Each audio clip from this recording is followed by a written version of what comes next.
Hello student, स्वागत है आप सभी का एक बार फिर से हमारे इस ऑफिशियल यूट्यूब चैनल में जिसका नाम है एसोल सॉल्यूशन। मैं चंदन कुमार हाजिर हूँ आप सभी के सामने अपनी एक और नई वीडियो के साथ। सो गाइस, आज की ये नई वीडियो हमने आप लोगों के लिए इसलिए बनाई है क्योंकि इस साल भी बहुत सारे स्टूडेंट्स पिछले साल की तरह ओपन बुक एग्जामिनेशन देने वाले हैं, चाहे वो थर्ड ईयर के स्टूडेंट हैं, एक्स स्टूडेंट है या फिर जिनकी लास्ट ईयर ERI है। आप सभी स्टूडेंट्स चाहे एसयूएल के, NC-वैप के या फिर रेगुलर कॉलेज के स्टूडेंट हैं, तो आप सभी जानते हैं कि भाई हमने आप लोगों के लिए एक सीरीज चला रखी है जिसमें लास्ट ईयर में जो आपके ओपन बुक एग्जामिनेशन हुए थे उनके क्वेश्चन पेपर डिस्कस किए जा रहे हैं।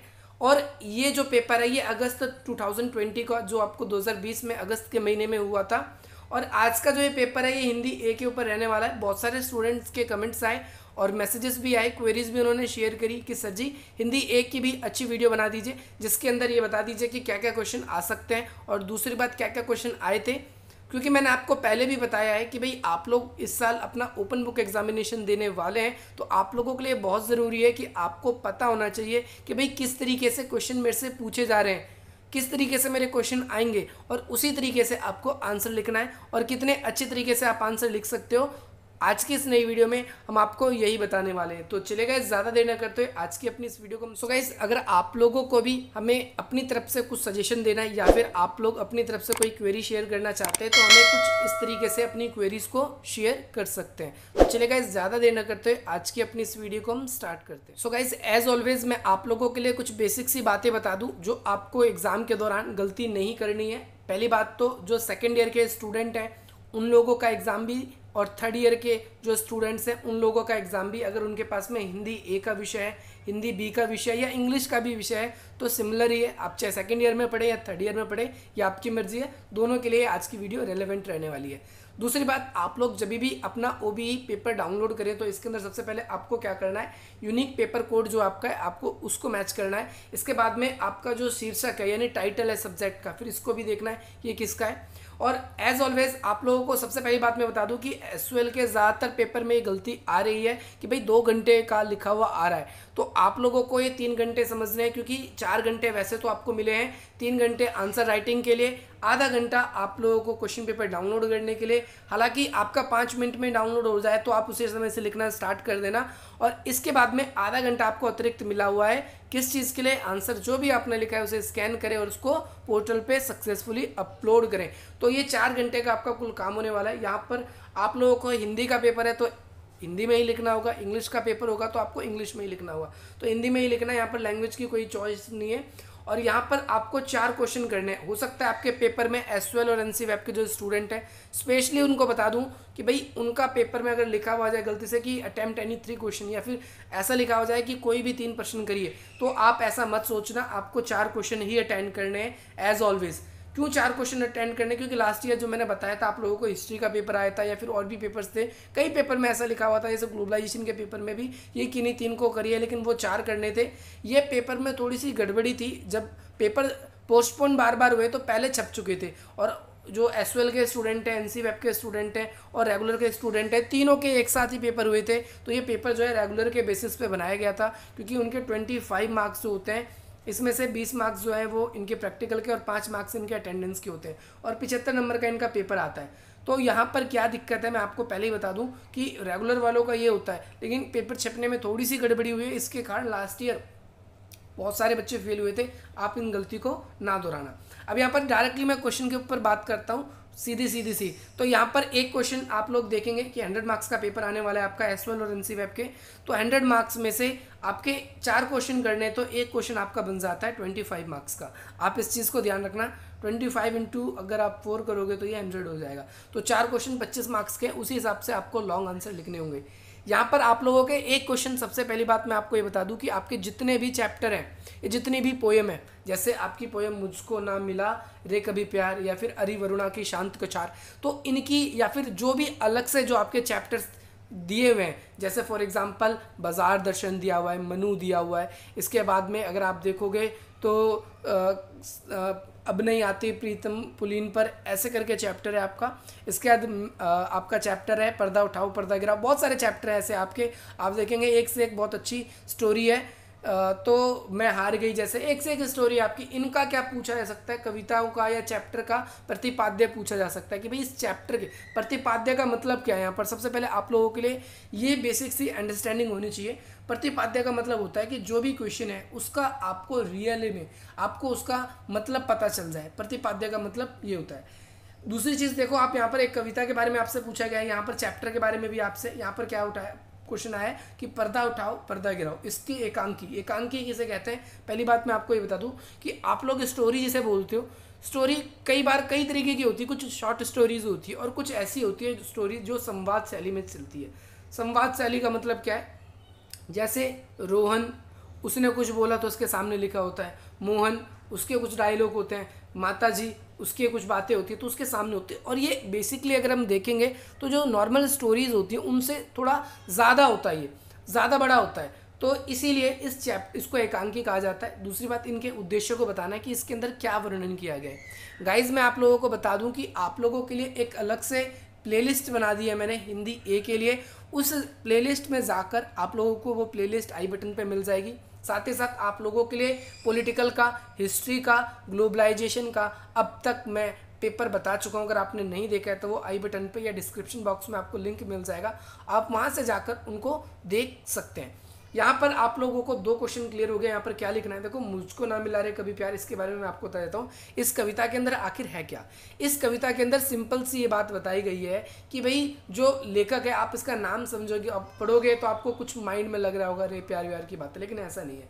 इसमें लेखक जी डायरेक्टली यही कहना चाहते हैं कि भाई प्यार एक ऐसी चीज़ होती है जो इंसान सबसे पाने की कोशिश करता है कि भाई मुझे प्यार मिले, मुझे प्यार मिले। लेकिन प्यार एक ऐसी चीज़ है, अंत में उसे इस पोएम में पता चलता है कि भैया प्यार जो है वो बल्कि बांटने की चीज़ है। उसे आप जितना एक्सपेक्ट करोगे उतना ही आपको कम लगेगा। इसीलिए प्यार एक ऐसी चीज़ है जिसे बांटना चाहिए।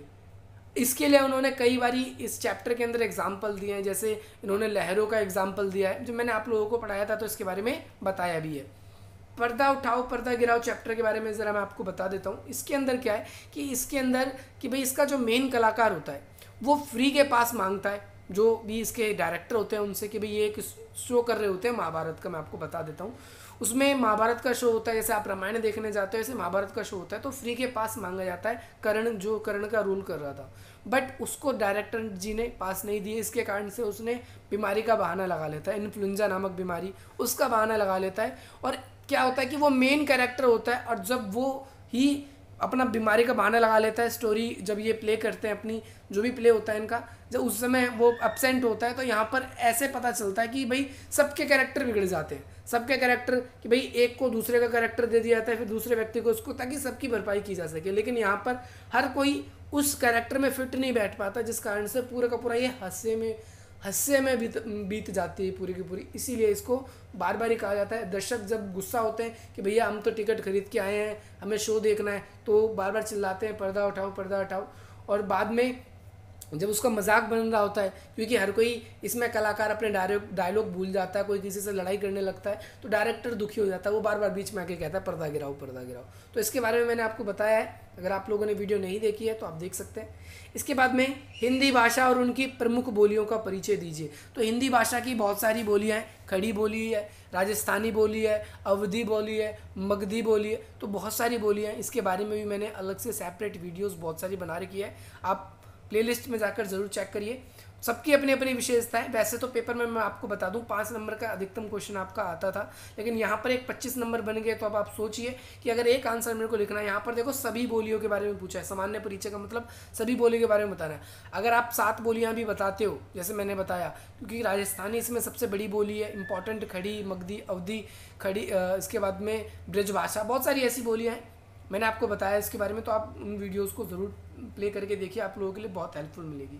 इसके बाद किसी एक अनुच्छेद में किन किन बातों का ध्यान रखना चाहिए, यानी आप कोई अनुच्छेद लिख रहे हो। अनुच्छेद राइटिंग का मतलब ये होता है कि आप अगर अभी ग्रेजुएशन का एग्जाम दे रहे हो, आप में से हो सकता है बहुत से यूपीएससी की भी तैयारी कर रहे हो, तो आप लोग एक अनुच्छेद लिखने की प्रैक्टिस करते हो, एक अच्छा आंसर लिखने की प्रैक्टिस करते हो। कोई एक टॉपिक दिया जाता है तो उसमें आपके हिसाब से क्या क्या बातें ध्यान रखनी चाहिए, तो ये चीज़ें आपको इसमें बतानी है। मैं आपको प्रेफर करूँगा कि आप इसको मत अटेंड करना, क्योंकि ये वाला क्वेश्चन सबसे बढ़िया है, इसको अटेंड करिए, इसको अटेंड करिए। ऐसे क्वेश्चन अटेंड करिए। इसके बाद में अगला है शब्द शक्ति का परिभाषा देते हुए उसके भेद बताइए।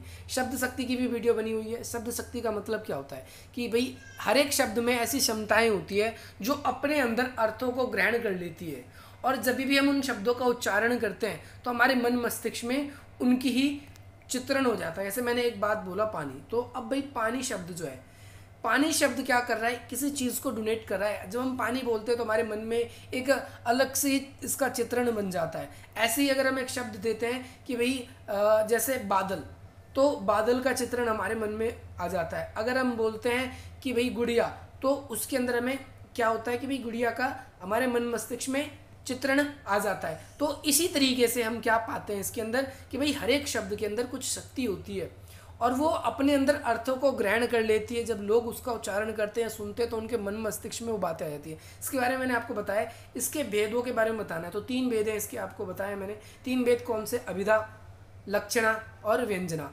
अब इसके भी प्रकार हैं तो आप लोगों को अच्छी तरीके से बताना होगा, जो जैसे कि मैंने वीडियोज़ में बताया आप उसको देख सकते हैं, इसको कर सकते हैं। इसके बाद में अगला क्वेश्चन ये है, ये भी इंपॉर्टेंट है। सबसे पहली बात तो इसके अंदर आपको बताना है कि भाई एक भाषी कोश और द्विभाषी कोश में अंतर क्या होता है, और इन शब्दों को वर्णाक्रम अनुसार लगाना है। वर्णाक्रम अनुसार लगाने का मतलब क्या होता है? वर्णाक्रम आप सभी को पता होगा। पहली बात तो कोश क्या होता है, आप यहाँ पर देखो, डिक्शनरी को शब्दकोश बोलते हैं। तो डिक्शनरी यहाँ पर एक भाषी और द्विभाषी, आप सभी को पता है कि एक भाषी डिक्शनरी, एग्जाम्पल दे रहा हूँ मैं यहाँ पर, इसकी डेफिनेशन नहीं बता रहा। एक भाषी डिक्शनरी हम किसको बोलते हैं? जिसमें सिर्फ एक भाषा का ही ज्ञान मिलता है। जैसे कोई वर्ड नहीं आता, आप डिक्शनरी खोलते हो, इंग्लिश का एक वर्ड आपको नहीं आया, तो आपका उसी का मीनिंग आप इंग्लिश में देखते हो, उसकी ट्रांसलेशन आप जो भी मीनिंग आपको पता चलता है इंग्लिश टू इंग्लिश। आप हिंदी का कोई शब्द देखते हो, आपको पता नहीं चलता, तो आप हिंदू तो हिंदी उसकी मीनिंग देखते हो। तो उसमें सिर्फ एक भाषा का ही चित्रण होता है, एक भाषा के बारे में ही बताया गया था। द्विभाषी कोश किसे बोलते हैं? इसमें 2 भाषा का होता है। जैसे एक आपने इंग्लिश वर्ड देखा, आपको समझ नहीं आया, लेकिन उसका मीनिंग उस डिक्शनरी में हिंदी में, तो ऐसी डिक्शनरी को क्या कहेंगे हम? द्विभाषी कोश। द्विभाषी कोश क्यों कहेंगे? क्योंकि इसमें 2 भाषाओं का प्रयोग किया गया है। ये एक बेसिक सा एग्जांपल था आपको अंडरस्टैंड के लिए। अब यहाँ पर वर्णाक्रम अनुसार बताना है। आप सबने बचपन में कभी ना कभी डिक्शनरी देखी होगी, या नहीं भी देखी होगी तो ऐसी बुक्स जरूर देखी होगी जहाँ पर अल्फ़ाबेटिकल ऑर्डर होता है। अल्फ़ाबेटिकल ऑर्डर से आपकी चीज़ें सीक्वेंस वाइज लगी होती है, जिसमें आप इंग्लिश वाली डिक्शनरी आप सबने देखी होगी, हिंदी वाली नहीं देखी होगी। हिंदी वाली अलग होती है, मैं इसके बारे में अलग से वीडियो बनाऊंगा, आपको बताऊंगा, लेकिन अभी आपको बहुत हद तक समझ आ जाएगा।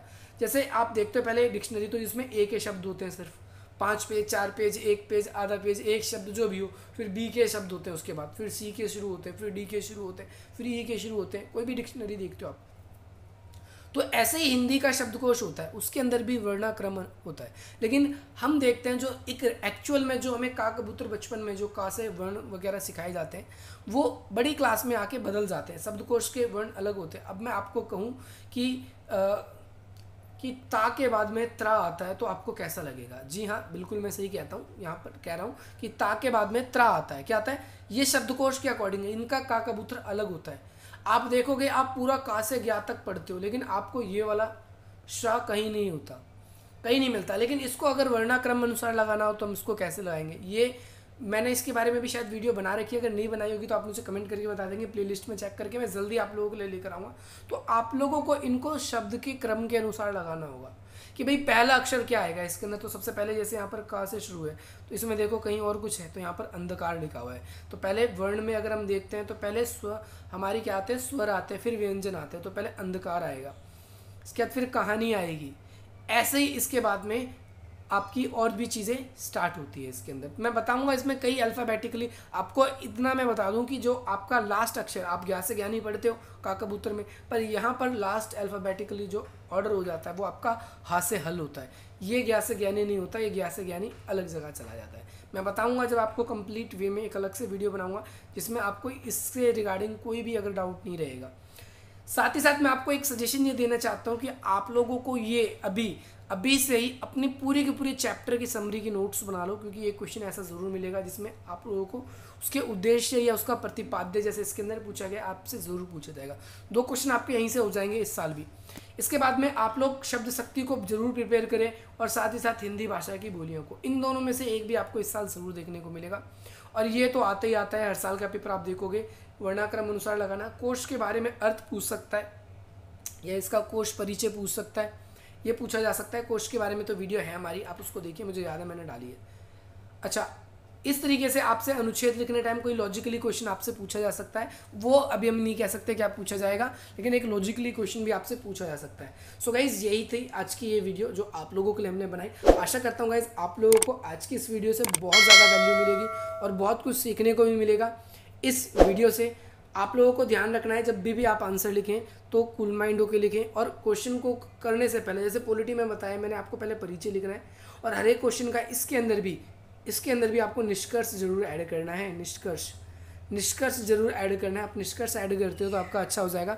निष्कर्ष कैसे ऐड किया जाता है, बहुत सारे बच्चे इस तरीके से भी पूछ सकते हैं कि सर निष्कर्ष कैसे ऐड करेंगे, तो वीडियो में कमेंट करना। आप लोगों के लिए अलग से इसकी वीडियो बनाने की ज़रूरत है या नहीं है। अगर ज़रूरत है तो मैं आप लोगों के कमेंट के हिसाब से बनाऊंगा, हालांकि आपके एग्जाम्स की जो बेसिक सी तैयारी है वो तो मैं इतनी अच्छी तरीके से करा दूंगा कि आप लोगों के किसी के भी 70 से कम मार्क्स तो नहीं आएंगे उस सब्जेक्ट में। तो चलिए गाइस, मिलते हैं हम आपसे अपनी अगली वीडियो में। जय हिंद, जय भारत।